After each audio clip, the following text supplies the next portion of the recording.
So you're going to take a cross point or Phillips screwdriver, and from the bottom side here, this is outside the car so it's a little easier here, you're just going to have to crawl under the dash there, and you're going to take out these 4 screws that hold the column bezel together.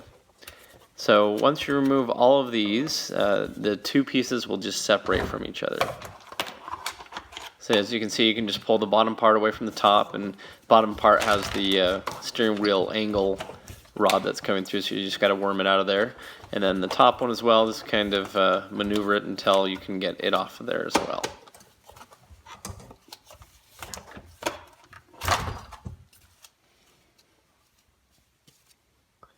So next you're going to need a T20 Torx. Okay, so don't just use a cross point screwdriver. You don't want to strut this out. It has to be the Torx bit. And so you'll see the gold screw here at the top, and there's going to be one in the bottom too. You're just going to put it in there and remove that top screw and then the bottom one.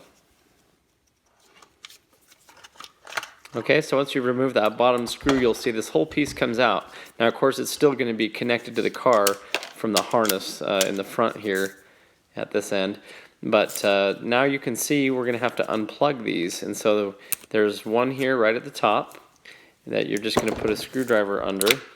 Sometimes those tabs break, but anyway, you just pull that apart, and then you'll see on this other one there's actually 2 of these clips at the same time, which makes it kind of challenging. You almost have to wedge a flathead screwdriver under one and then pull out another flathead screwdriver and wedge it under the bottom side too.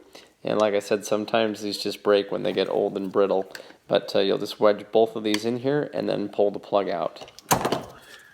Okay, so it'll come out, and then now you have your turn stock here out of the way. You can just order this as a full piece here and just plug the new one in. So here's what the piece looks like when you're all said and done, and they do sell this entire piece like this if yours is malfunctioning.